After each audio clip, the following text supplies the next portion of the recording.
A gente tá aqui brincando, tá? Então, bom dia a todos. Hoje, sexta-feira, não é? Você sabe que sexta-feira o baiano fica mais animado, né? É uma coisa própria do DNA. É incrível. Hoje, 13/1/2012, sexta-feira 13. Sexta-feira de luz, de amor, de sorte. Tudo dá certo desses dias, é uma coisa maravilhosa. São dias iluminados, com certeza. Não é? Beijo a todos que chegaram. A Maria, não é? Um beijinho pra você. Maria Aparecida, começou com Aparecida, né? Um beijinho pra você, bem-vinda. Veridiana, Val, a Su Menezes, a Mara ficou quietinha, João Mene, um beijão carinhoso, um beijo a todos. Sintam-se todos bem-vindos e dando continuação ao nosso estudo do livro Sexo e Destino, nessa sexta-feira tão especial, não é? Continuando o capítulo 3. Para recapitular a situação que se encontra o André Luiz está literalmente ajudando um amigo que está num conflito familiar muito complexo. É um conflito familiar muito complexo. E esse senhor desencarnado, amigo do André Luiz, está à procura do genro. Porque a filha está em processo de um câncer muito doloroso, está nas portas da desencarnação. E ele sai à procura desse genro, porque ela estava numa crise assim, muito grande, assim, olha, vou atrás do marido, talvez induzi-lo, né, para vir para casa, para tomar conta dela, para estar por perto. E o encontra não no escritório, como ele disse, mas num hotel daqueles, não é? Com a mocinha que ele está de namoro, que tem idade de ser filha dele, né? E o Pedro Neves se revolta, né? O Pedro Neves é um amigo do André Luiz, o sogro desencarnado. Ele se revolta muito e tem ações primitivas, não é? Porque ele se sentiu tão envolvido com o problema familiar que ele agiu instintivamente como outrora. Tudo aquilo que ele aconselhava aos outros espíritos desencarnados, que ele trabalhava ele trabalha, né, na época do livro, a ajudar os desencarnados a se consolar e etc. Conhecido André Luiz. Só que ele se viu numa circunstância que ele agiu de igual a pior. Então ele vai em cima do genro para agredi-lo. E o agride fisicamente, né? Ele não sentiu os murros, toda agressão física, mas ele se sentiu mal. Ele se sentiu muito mal, se sentiu muito abalado, né? Se passou mal. Só que o que acontece? Enquanto ele estava agindo desse jeito, aparece uma senhora muito, muito doce, que intervém aquela ação do Pedro Neves para que ele não piore, e muito carinhosamente cria um diálogo simples com ele, levando-o para casa, e é onde o ponto onde nós paramos do nosso livrinho. Tá certo? Bom dia a todos que estão chegando, bem-vindos nessa sexta-feira tão especial.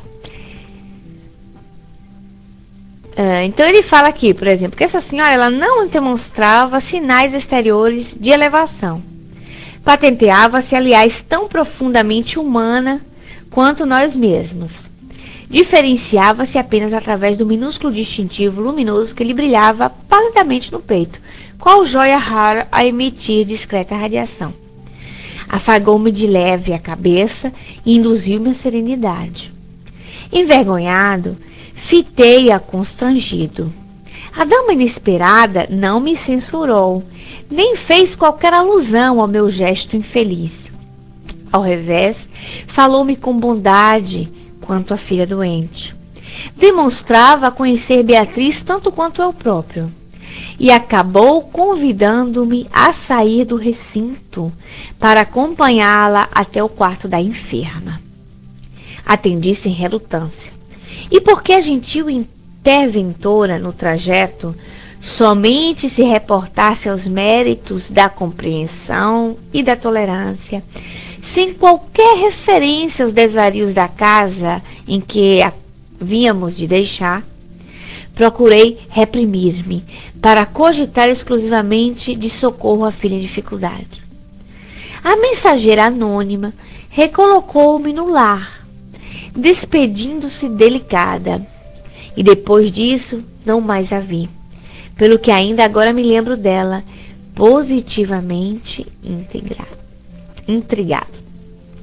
Não veio essa senhora, ajudou, não fez nenhuma menção sobre o ato infeliz dele, né, da agressão contra o genro, e ressaltou para ele as qualidades da tolerância, né, o potencial do amor, da indulgência, etc. O próprio Pedro Neves ficou de cara, né? Quem será essa senhora? Nem os espíritos não se conhecem a todos. Não é? É uma sociedade, uma vida comum. Às vezes conhecem de nome uns aos outros, mas não conhecem pessoalmente, até que venha a conhecer a circunstância que se venham a conhecer. E ele, essa senhora, não se conhecia no momento. Que não quer dizer que não se conheçam de outros tempos e é ele que não lembra, né? Tem esse detalhe. Mas até então, a essa personalidade no qual ele incorporava, que era de Pedro Neves, ele não tem nenhuma lembrança dela na sua própria vida, na vida da filha mesmo, né? Então vamos lá. Ensaiava alguma observação reconfortante, rememorando minhas experiências, quando Neves, interpretando-me os pensamentos, obtemperou depois de longa pausa. Você, André, nunca se viu defrontado por acontecimentos assim desagradáveis? Recordei emocionadamente as primeiras impressões que me haviam transtornado a sensibilidade após a desencarnação. Reconstituí na memória todas as telas que me surpreendera desanimado, excitado, dilacerado, vencido. As transformações domésticas, os emprestos familiares, os impositivos da luta humana e as sugestões da natureza física que me haviam alterado a esposa e os filhos na terra, quando se reconheceram sem minha presença direta, retornaram-me ao coração. Senti-me mais estreitamente ligado ao meu interlocutor, assimilando-lhe o torturado influxo mental, e comentei: Ora bem, esse pedaço que o André Luiz rememoriza o fato dele familiar, que vocês sabem que o André Luiz, não é, passou aquele período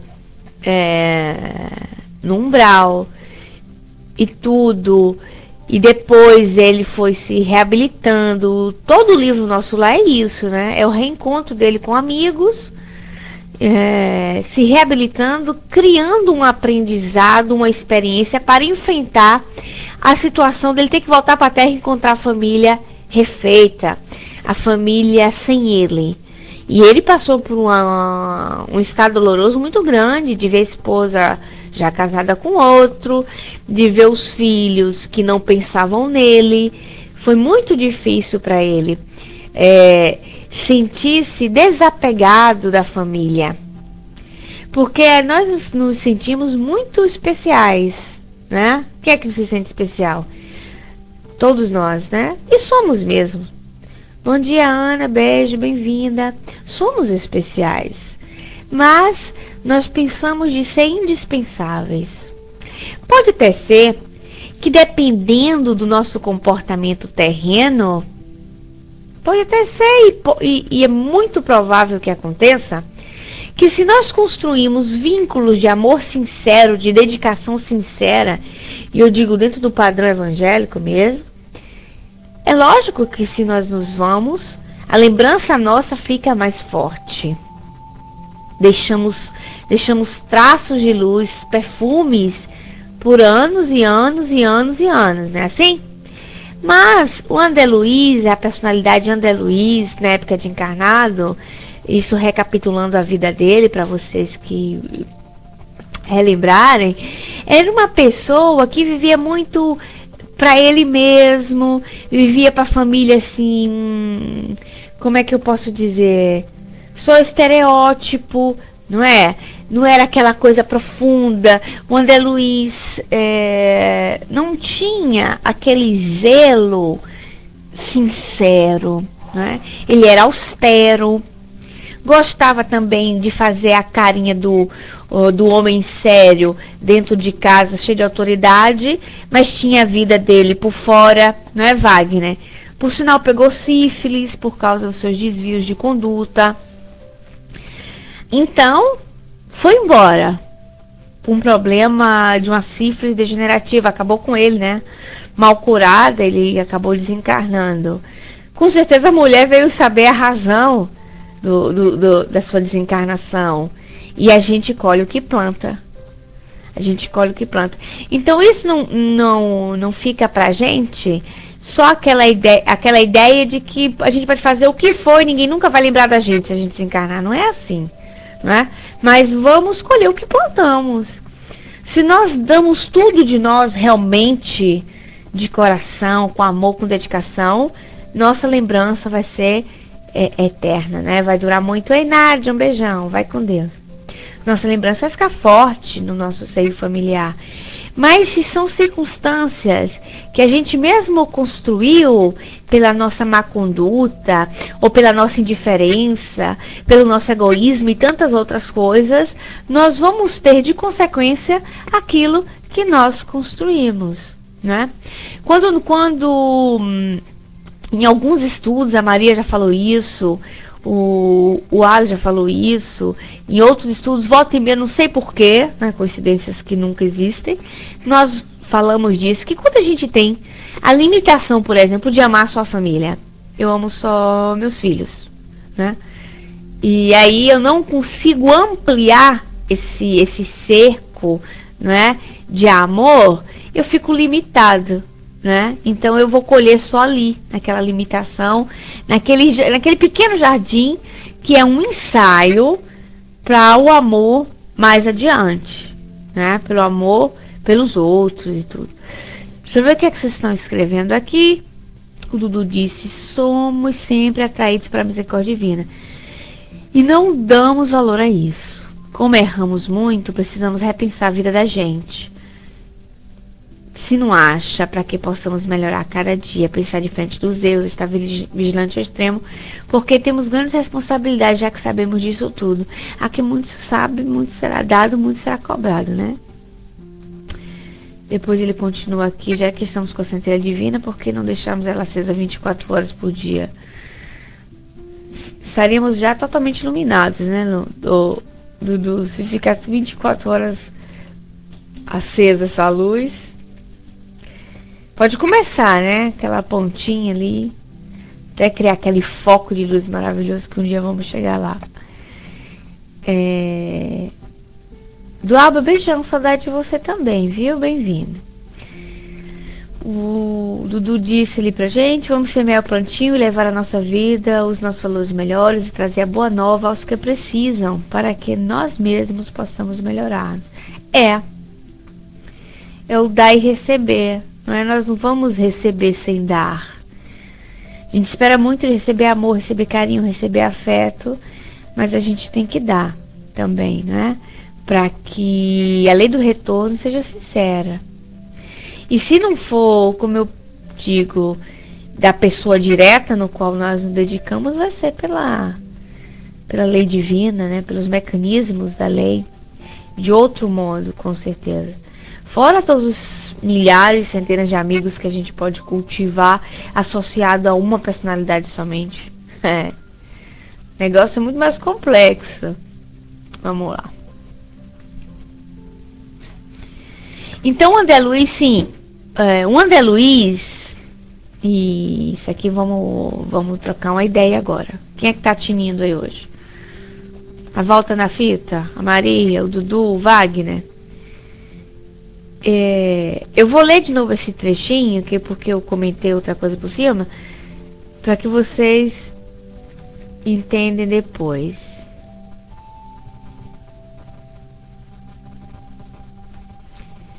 Olha só. Oxente, Dudu, belezinha. Tudo bem. Então, olha só. Então, ele recordei emocionadamente as primeiras impressões que me haviam transtornado a sensibilidade após a desencarnação. Então, é tudo isso que eu rememorizei para vocês. Reconstituí na memória todas as telas que me surpreenderam desanimado, excitado, dilacerado, vencido.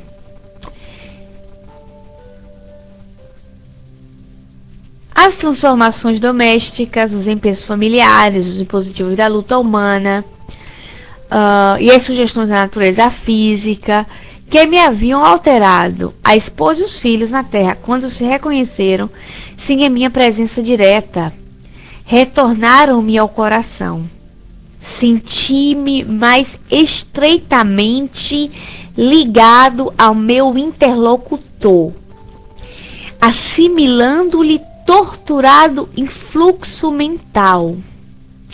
Sim, meu amigo.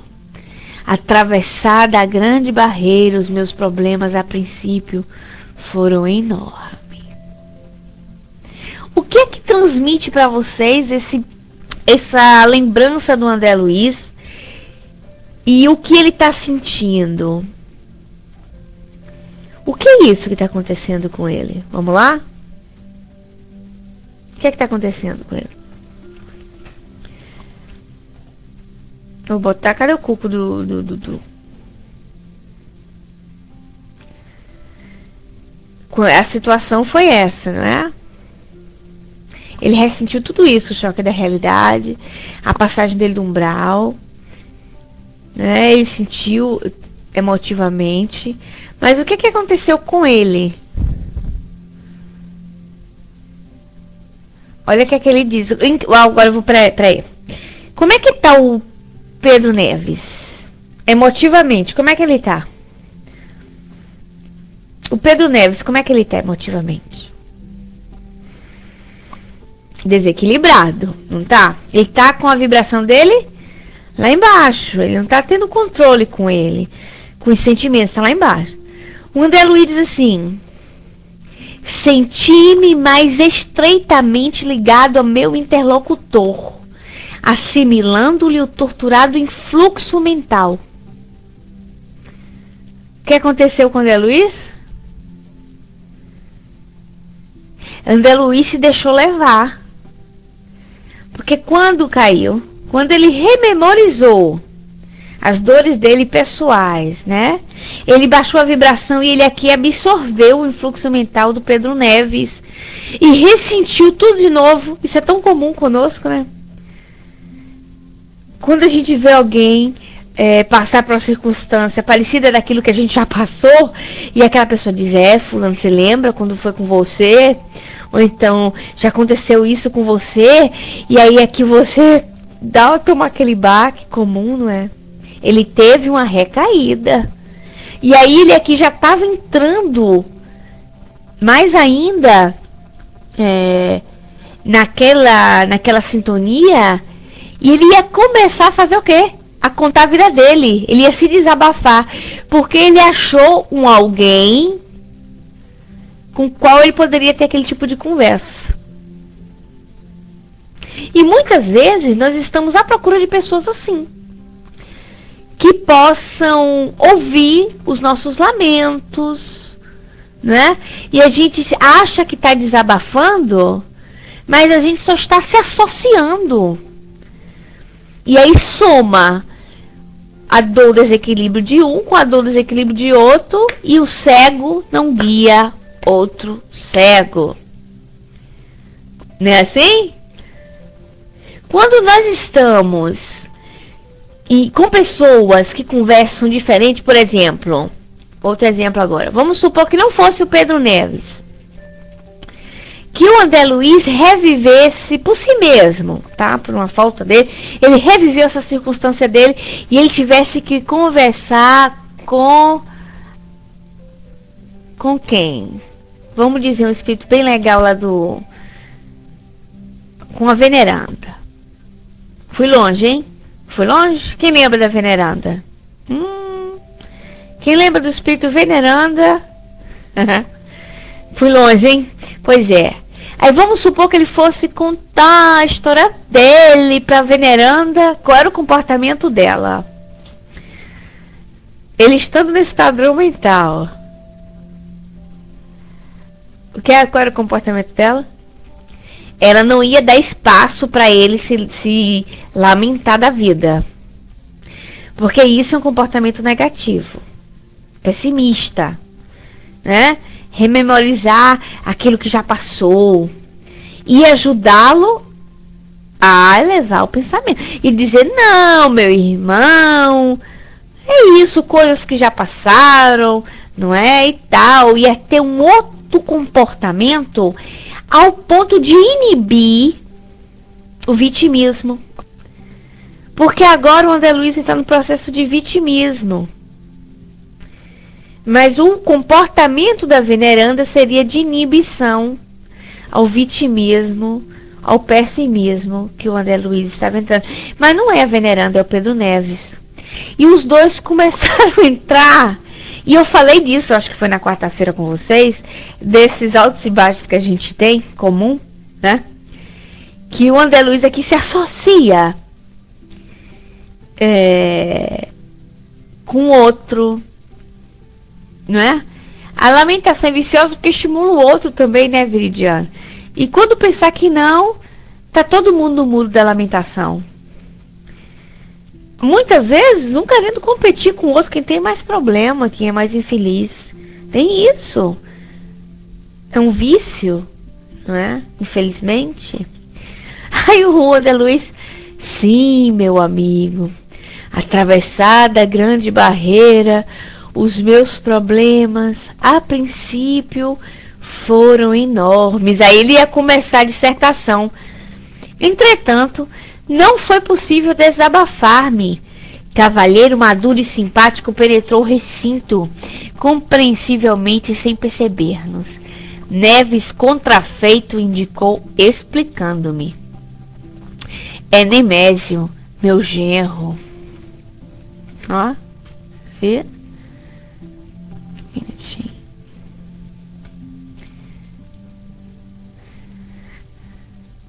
O recém-chegado mirou-se atenciosamente em espelho próximo. Então cortou. A presença de Nemésio chegando, por outro lado, foi bom que cortou pela raiz logo a situação, né? Dos dois, quem é o mais infeliz? O recém-chegado mirou-se atenciosamente em espelho próximo, repassou o lenço alvo sobre a testa suarenta e, quando reajustava a gravata bem posta, escutou prolongado suspiro. Lançou-se incontinente para a câmara contígua e seguimos-lo.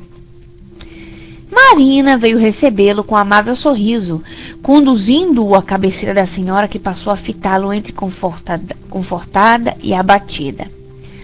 Dona Beatriz estendeu a mão descarnada que o marido beijou, trocando com ela olhar enternecido. Acomodou-se Nemésio rente aos travesseiros, a endereçar-lhe perguntas caliciosas, ao mesmo tempo que lhe alisava a descuidada cabeleira. A doente pronunciou algumas palavras breves, diligenciando agradá-lo, e ajuntou. Então, ele entrou no quarto e foi ver a esposa doente, né? Nemésio. Sim, aí vocês perceberam que ele foi carinhoso com ela, beijou a mão.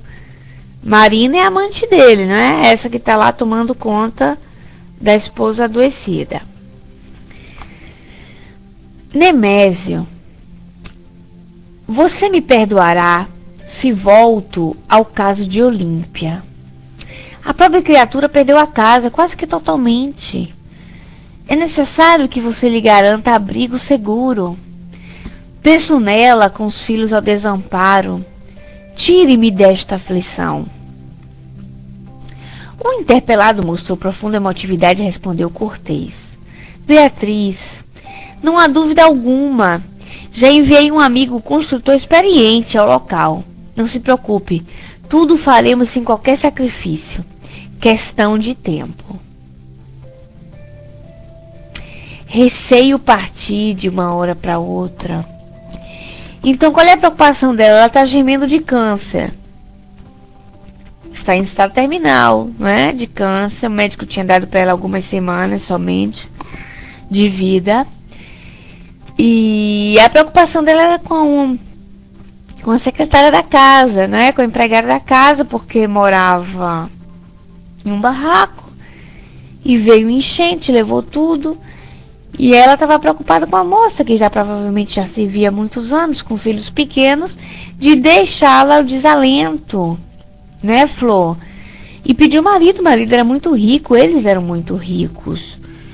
E o marido garantiu que já tinha mandado um construtor lá e ajudar a Olímpia a reconstruir a casa. E que a Olímpia não ia ficar desamparada e que não ia fazer falta nenhuma a eles. Não é aquilo que eles iam gastar para ajudar essa Paula e essa Olímpia.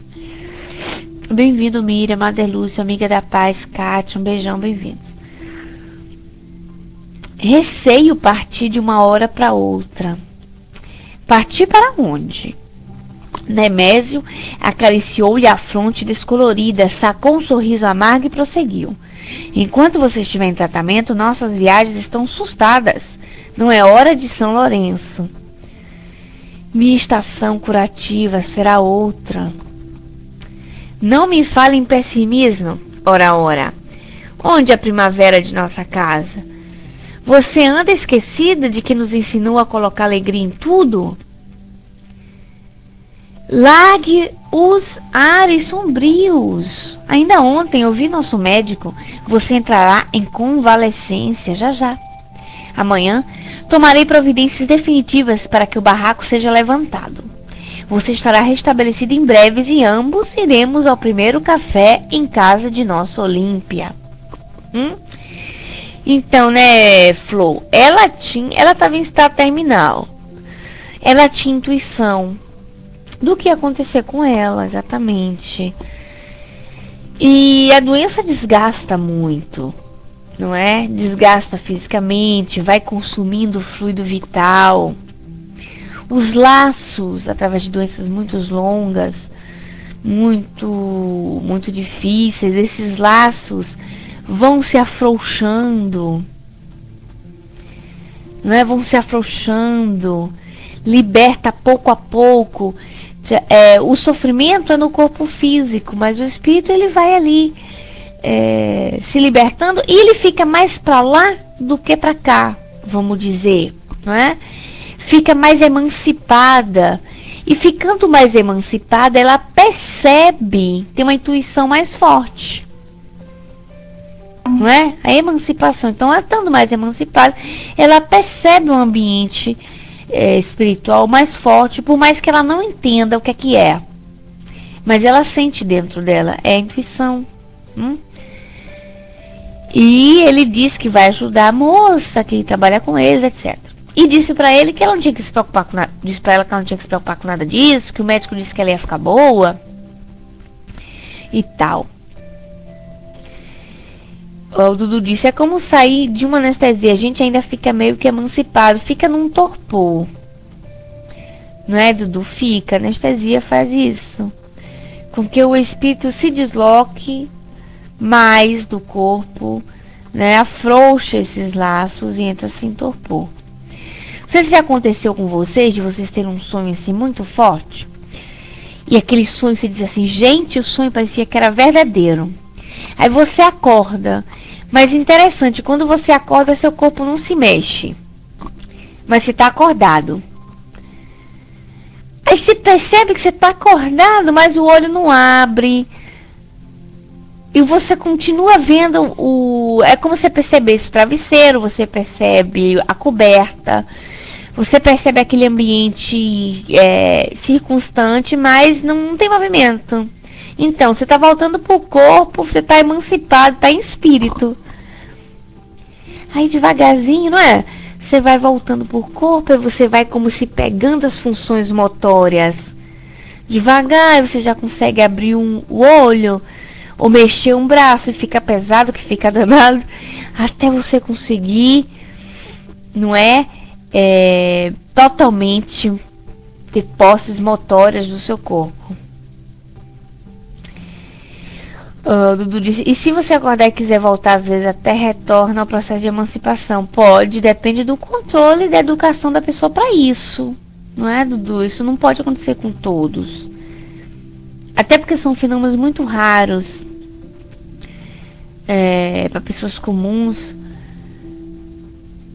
Mas acontece sim. É muito legal, por sinal. Uma vez eu voltei de um sonho, né? E aí eu dormia na mesma cama com minha tia, já é grande. Tinha ido passar um fim de semana lá, tinha chegado da Itália, tava grávida de Marco. E dormi na cama com ela, tinha uma cama de casal enorme, ela sozinha. E Gabriel no meio e eu do outro lado, você sabe, a valete, né? E eu voltei e a bicha roncava e eu ouvia, menina, dizia assim, meu Deus do céu, como ronca tia Dácia, dizia, né?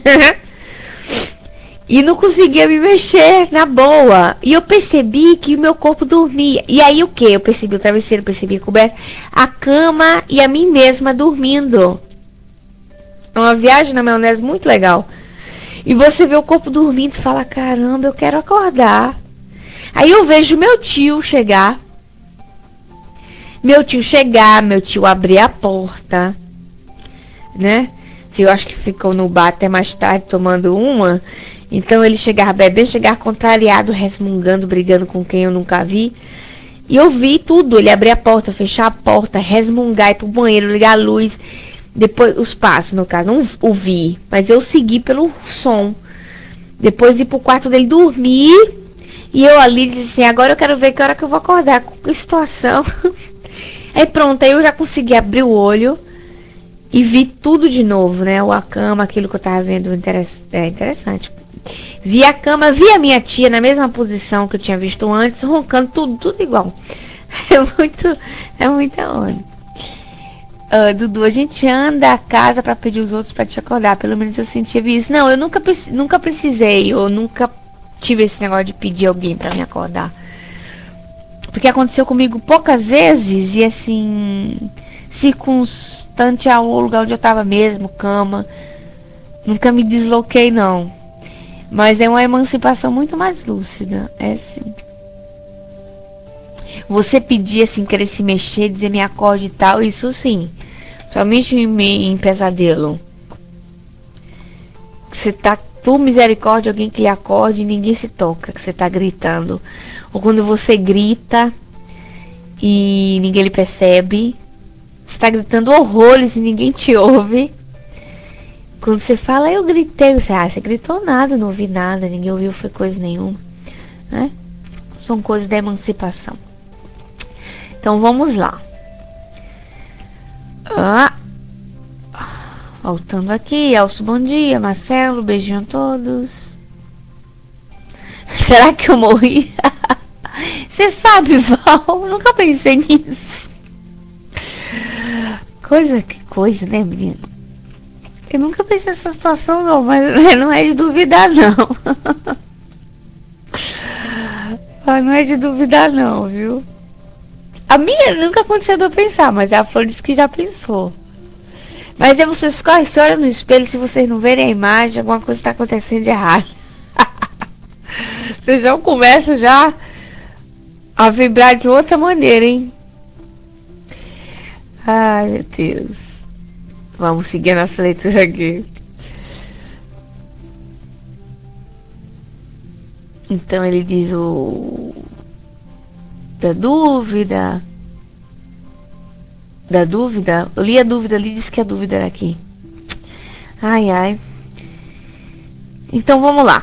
Dona Beatriz, ante o carinho dele, pareceu reanimar-se. Entreabriu-se-lhe a boca num largo sorriso, que se me afigurou uma flor de esperança num cacto de sofrimento. Aqueles olhos, imensamente lúcidos, derramaram 2 lágrimas de felicidade, que o esposo enxugou com gracioso gesto. Na face amareada, lampejaram raios de confiança. Experimentando-se mentalmente renovada, a enferma acreditou no reerguimento do corpo físico e ansiou viver por muito tempo ainda no aconchego familiar, manifestando o próprio reconforto. Solicitou de Marina uma chávena de leite. Então, olha as palavras positivas. Ele não era tão ruim assim, não é? Ele deu para ela, né, Flor, essa confiança, e ela queria viver. Por mais que ela tivesse intuição, ela se sentiu positiva, com energia renovada. Que bom, né? Que o médico disse, né, que ela ia ficar boa. Ela quer ficar junto com o filho, com o marido, né? Experimentando-se mentalmente renovada. Olha como modificou o pensamento dela. Como é importante o positivismo, as palavras positivas, o ânimo, o encorajamento que nós podemos dar e sentir.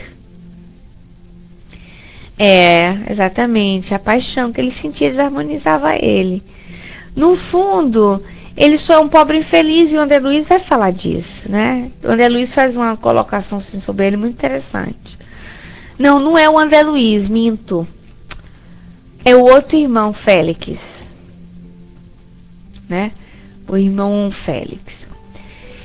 A enfermeira atendeu comovida. E enquanto a doente solvia o líquido, gole a gole, refleti na bondade daquele homem que a palavra do companheiro me apresentara outras cores. O pensamento de Nemésio revelava-se-nos até ali claro e puro.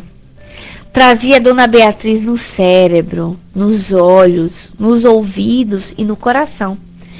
Dispensava-lhe a compreensão de um amigo, a ternura de um pai. Ele tinha sentimento sincero por ela. Porque naquele momento que ele falava tudo aquilo, vocês sabem que não tem como esconder. O André Luiz e o Pedro Neves ia ver se ele tivesse mentindo, fingindo sentimento, por exemplo. Não tem como fingir nessas circunstâncias, não é? Pode fingir materialmente, mas o André Luiz ia perceber energeticamente, e ele deixa bem claro, tá? É que o pensamento dele era claro e puro. Dona Beatriz ele tinha no cérebro, nos olhos, nos ouvidos, no coração, quer dizer, toda a atenção dele naquele momento era dela. O olhar era sincero, a ouvia com amor, pensava com razão as palavras, né, que ia dizer para ela, sentia o amor bater mais forte, né, o carinho, a compreensão de um amigo e a ternura de um pai. Neves endereçava-me estranho olhar, qual se estivesse tanto quanto eu defrontado por indizível assombro. Alguns momentos escoaram-se rápidos. Quando a enferma devolveu a xícara, outro quadro se nos desdobrou a visão. Nemésio levantara-se rente ao leito e, por trás da cabeceira alteada, estendeu a Marina, que se mantinha do lado oposto, a mão grossa e surda, a que ela entregou a destra alva e leve. O marido passou então a falar brandas palavras para a esposa satisfeita, afagando simultaneamente os róseos dedos da jovem, que pouco a pouco se desinibia através do olhar brejeiro. Contemplei Nemésio admirado. Alterava-se-lhe agora os pensamentos. Agora mudou o pensamento, tá vendo?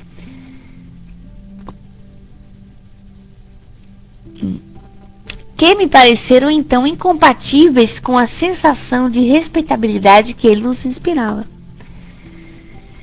Voltei-me instintivamente para Neves, e ele, indicando-me as duas mãos que se acariciavam uma a outra, exclamou para mim: este homem é um enigma. E aí a gente acaba o capítulo 3, né? E olha que coisa interessante. É observar a volúpia, não é da paixão que cega, não é? Peraí que eu tô querendo botar no... Da volúpia da paixão que cega. Peraí que eu tô procurando. Para conversar mais à vontade, fomos para uma sala ao lado do quarto. E agora eu vou botar o áudio para vocês da nossa radionovela. E concluindo o capítulo 3, tá certo? Vamos lá? Deixa eu botar aqui o volume bom.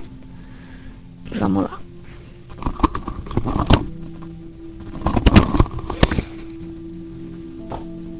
O homem, tão jovem quanto ela mesma, para mim, como observador, parecia o começo de um novo filme, diferente do anterior. Mas logo percebi o engano. O enredo era rigorosamente o mesmo, só mudando o protagonista. Repetiam-se as paisagens de fundo e os locais de encontro. Até o automóvel era o mesmo. Como variação, apenas algumas cenas mais inocentes em lugares públicos, onde pareciam duas crianças enamoradas falando de sonhos e aspirações. Pasmo, registrei os detalhes da experiência. Naqueles poucos minutos de fixação espiritual, Marina se exteriorizava como era na realidade. Personalidade dúplice. Uma mulher dividida entre o carinho de dois homens, jugulada pelo medo, a inquietude, a ansiedade e o arrependimento. Pedro Neves, que de alguma forma partilhava o trabalho de inspeção, quebrou o silêncio constrangedor. Está vendo, André? Agora me diga se é fácil para mim, como pai da doente, suportar aqui dentro uma criatura dessas. O tom profundamente magoado na voz do meu amigo despertou em mim uma vontade ainda maior de ajudar em tudo o que pudesse. Para conversar mais à vontade, fomos para uma sala ao lado do quarto. Para que você tenha uma ideia, meu amigo, eu estou nesta casa em serviço há não mais de 20 dias e já recebi tantas punhaladas na alma que, se não fosse pela minha filha, eu teria fugido. Se alguém me dissesse, se eu não tivesse visto com os meus próprios olhos, jamais acreditaria que o meu genro pudesse ser tão canalha, tão desavergonhado. Pedro, eu procuro compreender a sua indignação. Mas não seria melhor esquecer o mal e tentar auxiliar esse homem silenciosamente, com preces? Eu sei, André, e me esforço para pensar positivamente, buscando o bem. Eu não esqueço isso nunca. Mas até a medicina, que é ciência luminosa, de raciocínio puro, muitas vezes é obrigada a descer de sua alta posição cultural para dissecar cadáveres. Eu só peço, neste momento, um pouco de tolerância. É muito pesada a situação que eu enfrento. E às vezes eu digo bobagens, das quais um dia vou me arrepender, eu sei. Na minha quinta noite aqui, Beatriz entrou numa crise aguda de sofrimento. Eu saí desesperado à procura do meu genro. Através da intuição, tentaria fazê-lo vir para casa, assistir à esposa. A informação que ele havia deixado dizia que estaria em seu escritório fazendo serão. Mentira. Fui encontrá-lo sabe onde? Num quarto de hotel, em plena madrugada. Sabe com quem? Marina, essa mocinha que você acaba de conhecer. Os dois intimamente unidos, rindo, dançando e se amando entre cascatas de champanhe, como se fossem marido e mulher. Música lasciva, baixa iluminação e diversas entidades invisíveis a eles, perturbadas e perturbadoras, dançando coladas aos corpos do casal, enquanto outras sugavam os restos de bebida nas taças.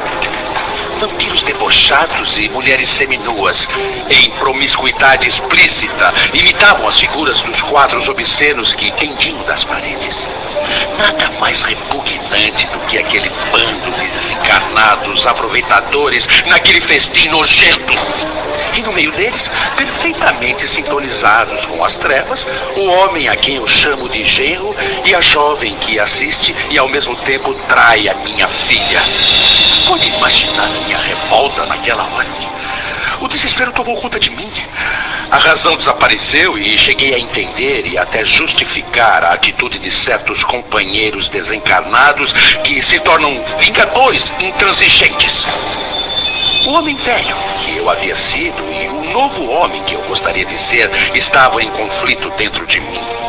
Ali, diante da insensibilidade do homem que se casara com a minha filha querida, entendi o quanto era difícil pôr em prática os conselhos que eu passei a vida distribuindo.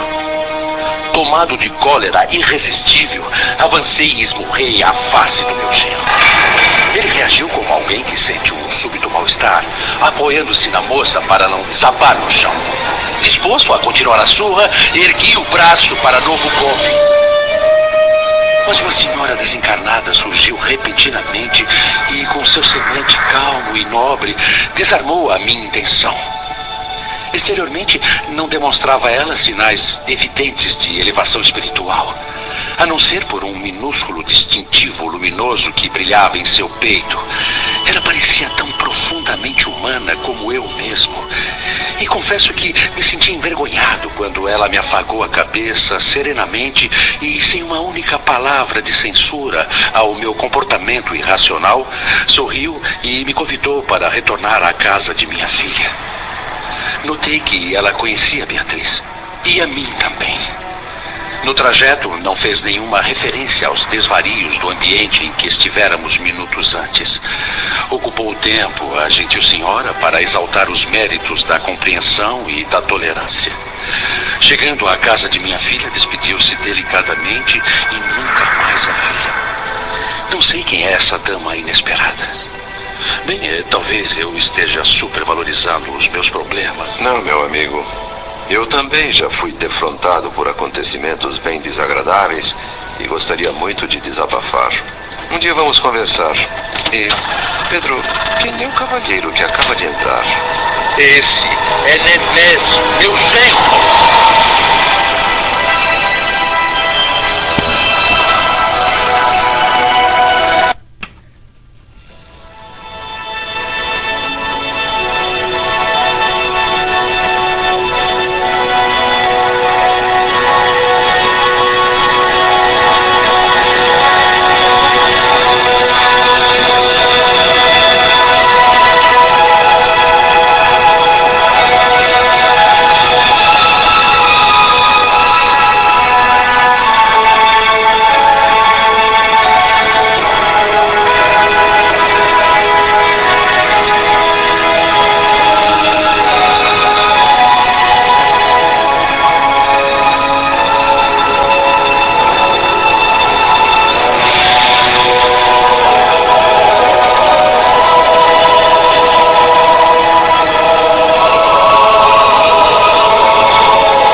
Era evidente o mal-estar de Pedro Neves ao pronunciar o nome de seu.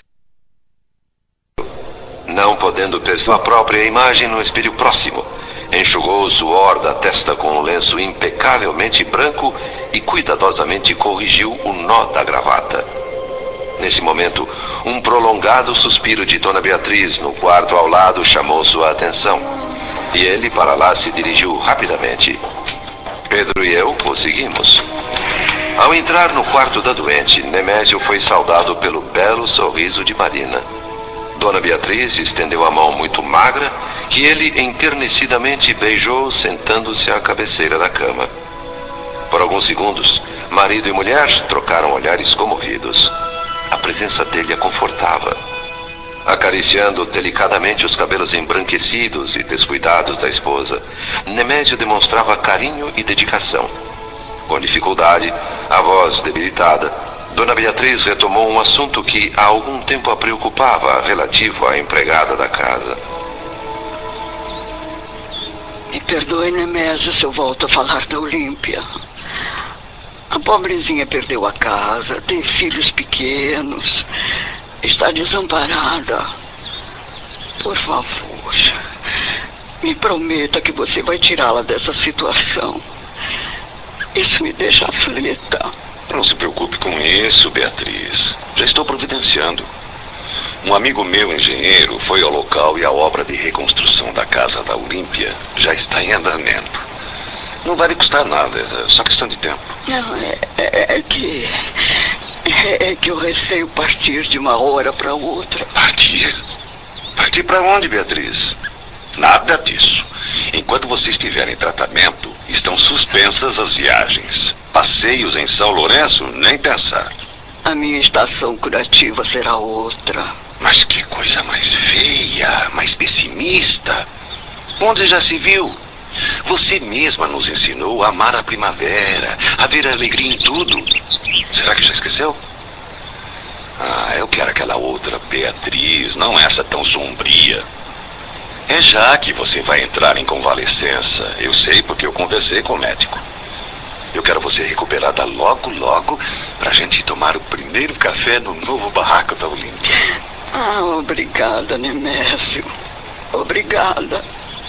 Olha, você conseguiu me fazer sorrir de novo. Eu não sei há quanto tempo isso não acontecia. Sorrir é tão bom. Marina, me deu até vontade de tomar um pouquinho de leite.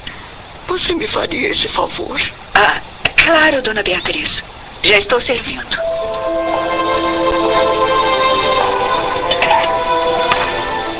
De fato, um sorriso de esperança iluminou os olhos lúcidos de Dona Beatriz.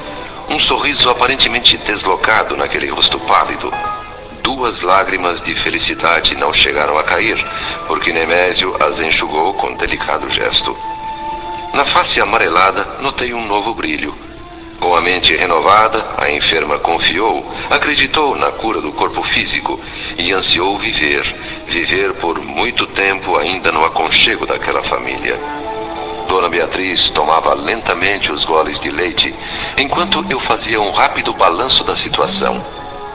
Nemésio, na opinião do sogro Pedro Neves, era merecedor das mais corrosivas críticas, um péssimo caráter. No entanto, ali, diante da esposa doente, manifestava profunda e sincera bondade. Seu pensamento se revelava límpido e puro. Trazia a Dona Beatriz no cérebro, nos olhos, nos ouvidos e no coração. Mais do que de esposo e amigo, tinha a ternura de um pai. Meu amigo Pedro Neves parecia tão ou mais assombrado do que eu. Momentos depois, a enferma devolveu a xícara. Foi aí que um novo quadro se apresentou aos nossos olhos pasmos. Gentilmente, Nemésio deixou a xícara na mesa de cabeceira, fez outro carinho na esposa e se levantou da cama. Colocaram-se, ele e Marina, fora do campo de visão de Dona Beatriz. E enquanto dizia palavras de reconforto e esperança à esposa momentaneamente feliz, Nemésio acariciava com sensualidade os dedos de Marina. A jovem correspondia e estimulava as carícias com um brilho promissor no olhar. Em contraste direto com as palavras que fluíam suavemente de sua boca, os pensamentos de Nemésio eram incompatíveis com a sensação de respeitabilidade que ele próprio havia me inspirado momentos antes. Olhei para o meu amigo Pedro, buscando algum entendimento mais completo. A resposta não se fez esperar. Este homem é um enigma. Num gesto claro de repulsa, Pedro desviou bruscamente o olhar e deixou o quarto em passadas largas, como alguém que toma tal atitude para evitar o pior, para não recair na selvageria da agressão pura e simples.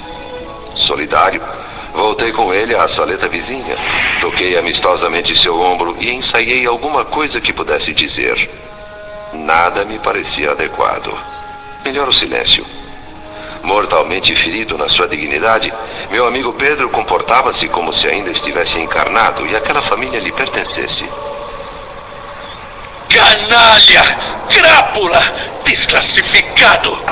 Como esse homem asqueroso pode ter a coragem de fazer tal coisa com a minha filha? Beatriz não merece isso. É uma criatura maravilhosa. Que castigo seria suficiente para um monstro desses? Não sei bem o que dizer, meu amigo, mas uma coisa eu já aprendi. Para os desencarnados, quase sempre as portas do lar se fecham no exato momento em que se fecha o caixão. Ouvindo você, recordo meus próprios conflitos, a luta que enfrentei para dissipar a ilusão de posse sobre os outros.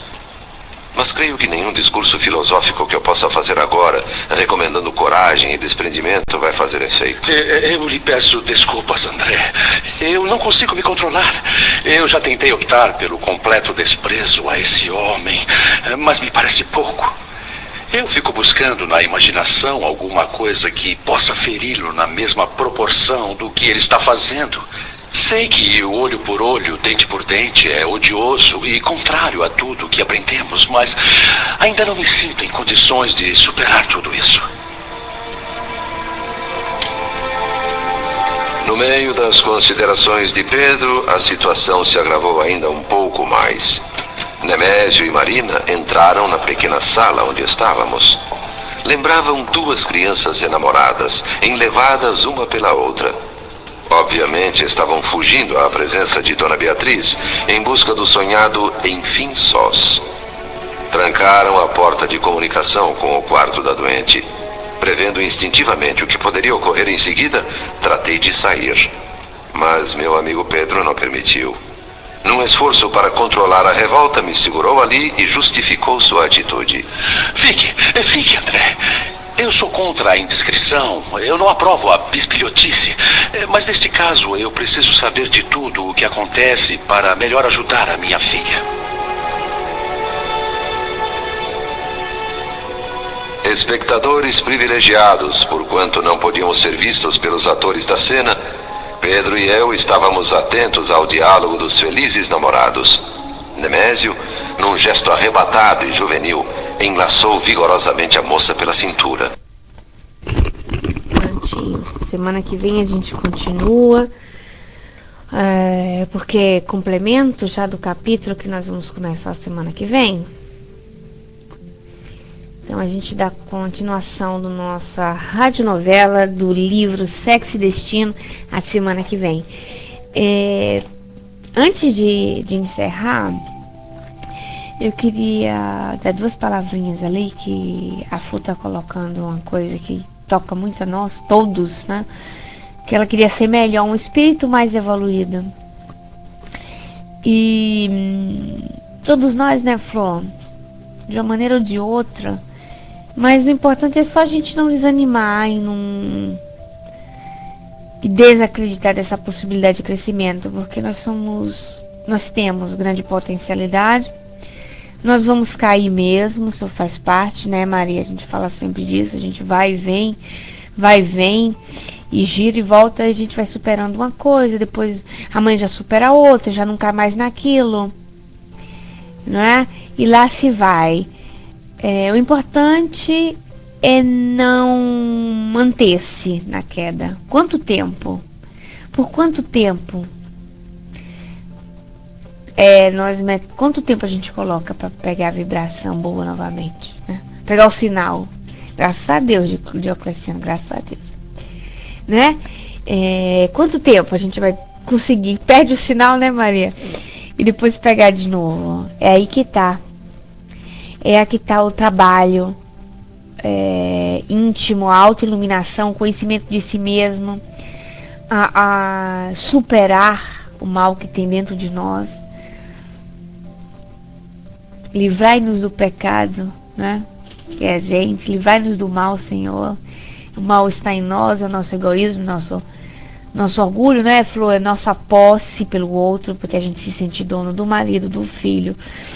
Nós somos proprietários de tudo na nossa mente, quando na verdade nós somos usufrutários. Nós temos o direito de usar as coisas, mas não somos donos de nada. Nem do nosso próprio corpo, que também é usufruto, né? Nós somos donos sim das nossas ações. Eu penso assim, que aquilo que pertence a gente é aquilo que a gente faz. Somos donos das nossas ações. Quando a gente conseguir trabalhando isso conosco, devagarzinho, a gente vai chegar lá. Talvez a contas homeopáticas, a gotas homeopáticas, desculpe, a gotas homeopáticas, mas vamos chegar, né? Não? Positividade. É só a gente não ficar se auto-rebaixando. Isso não.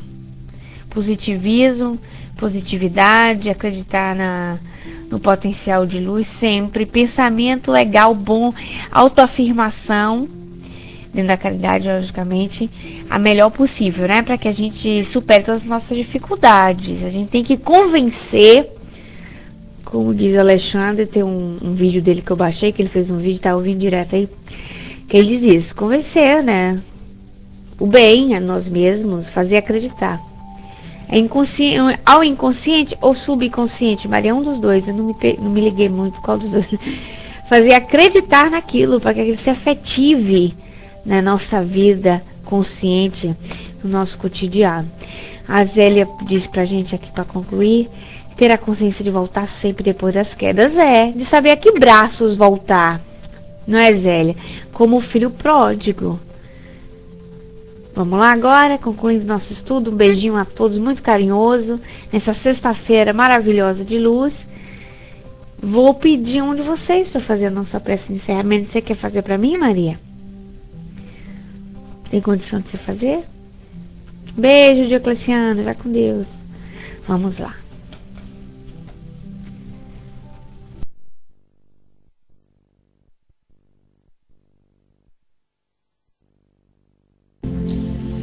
Ok, obrigado por isso tudo lindo. Então vamos concluir essa prece, elevando ainda mais os nossos pensamentos, mentalizando Jesus, esse nosso maior, mentalizando Maria de Nazaré, essa mulher que nos envolve no seu manto de luz, mentalizando a espiritualidade amiga de Jesus, acompanhando os estudos, Senhor. Acompanhando esse estudo lindo, maravilhoso, que nos enche de carinho. Agradecido, Senhor, a Jesus, por esse estudo lindo, por esses conhecimentos que nos faz crescer. Que todos nós precisamos, Senhor, estar sempre confortado para que nós possamos se equilibrar sempre. Que a espiritualidade amiga possa visitar a cada um, adentrar os nossos ambientes, nimbando de luz, de fortalecimento, de paz, de fraternidade e de compreensão. Obrigada, Jesus, por todo o vosso amor. Obrigada, Maria de Nazaré, por nos cobrir com seu manto de luz. E obrigada aos Espíritos amigos que estão sempre conosco, nos ajudando. Que assim seja, Senhor, hoje e sempre. Graças a Deus.